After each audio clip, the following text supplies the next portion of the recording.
or 10 years, and it suddenly, and I don't mean kind of ends, it ends in an hour because you get traded or dumped. What, you don't talk about it? You don't talk your way through it?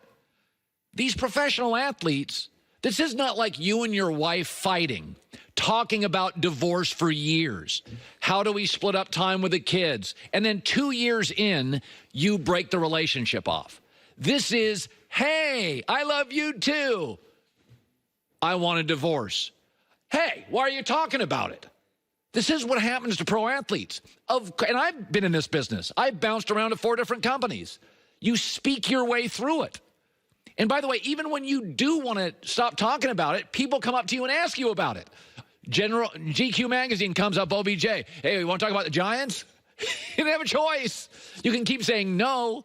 When I left my former company and came to Fox Sports, first of all, it's hard for the first year because you have friendships and habits and things you did at the other place. You come to a new place and you wake up, it's hard to break habits. You're driving to a new place, new cafeteria, new teammates, new coworkers, new set. It's hard. And then about a year or two in, people would interview me. First question was, what about the old place? What about the old relationship? And I was like, I want to talk about the new one. So even when you want to get off the subject, people don't let you. That one-handed catch happened in New York. He's yet to play a game for the Browns. But I defended Kevin Durant on this with Oklahoma City. When you're in a relationship for any extended period of time, excuse me, and for OKC was his first love. And for many of you who break up, it's your first love. And the Giants were Odell Beckham's first team. And the Mariners were Ken Griffey's first team.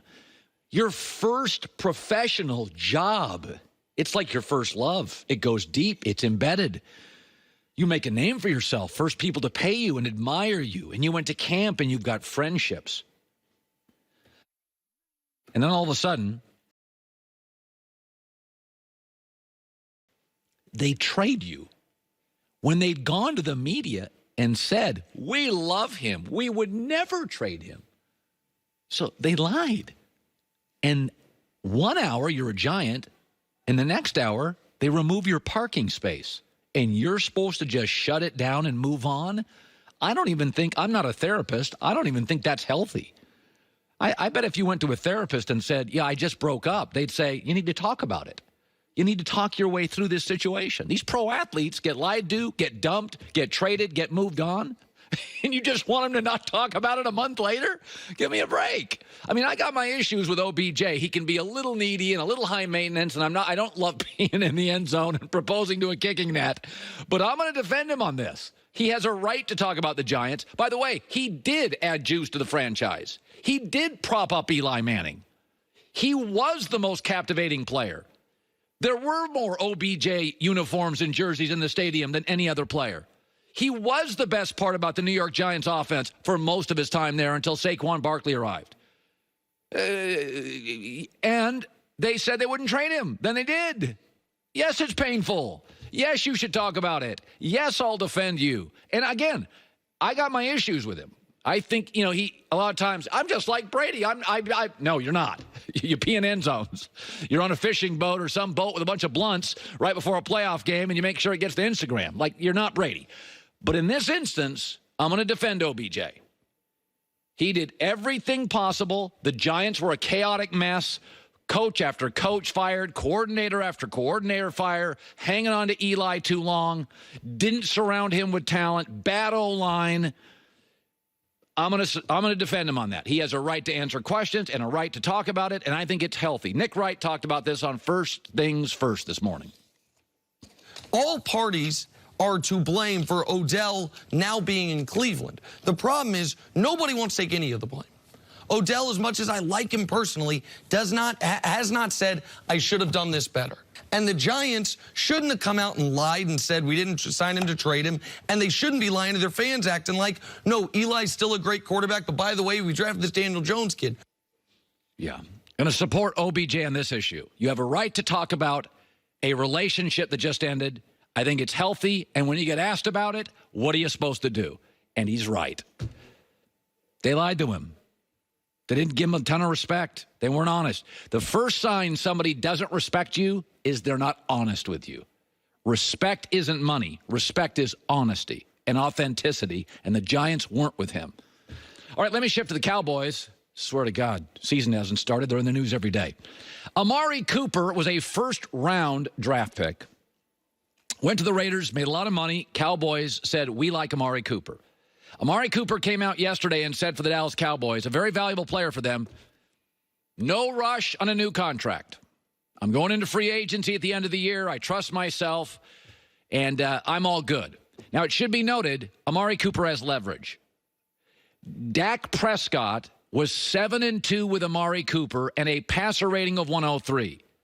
Dak Prescott was 3-4 without Amari Cooper and a passer rating of 87. You keep telling me how valuable Zeke is?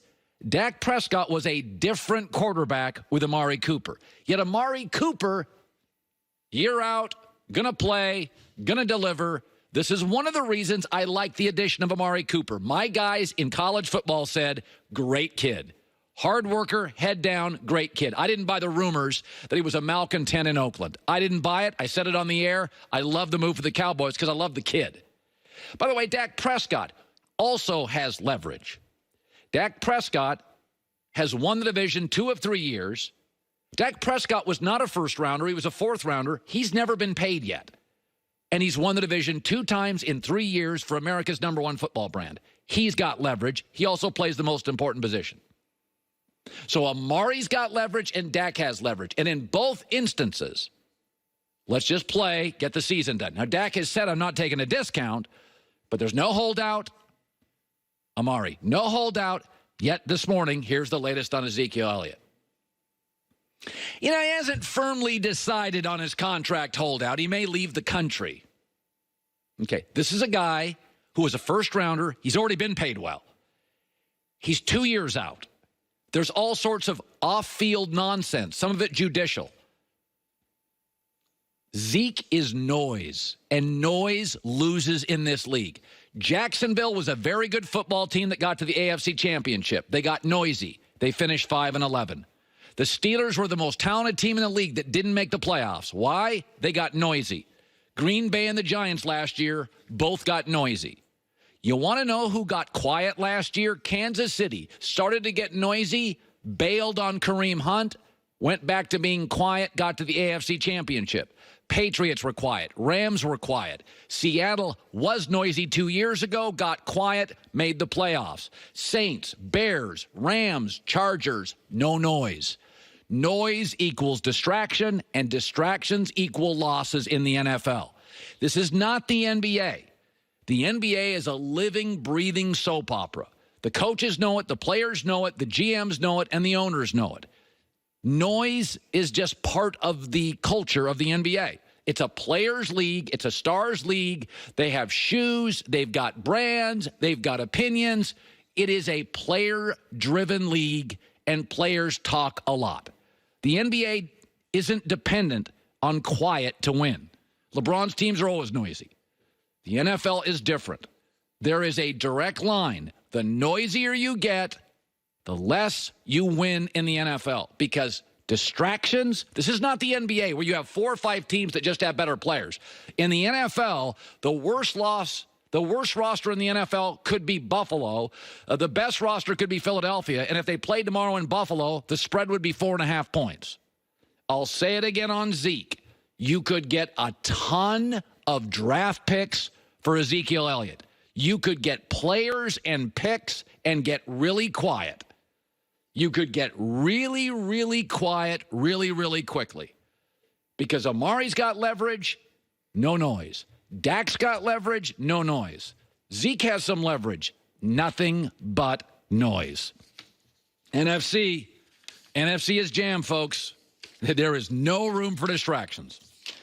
Coming up next, the New York Giants have gone from an iconic American franchise to a completely fear-based one, and a quote yesterday sums up the problem with the Giants going forward, which is good news for Dallas, Philadelphia, and Washington.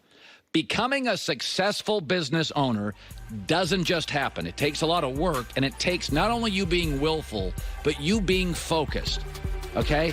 Business owners, you're not an expert on law. You're an expert on your business. Bring in LegalZoom to help you with the stuff you have no expertise in.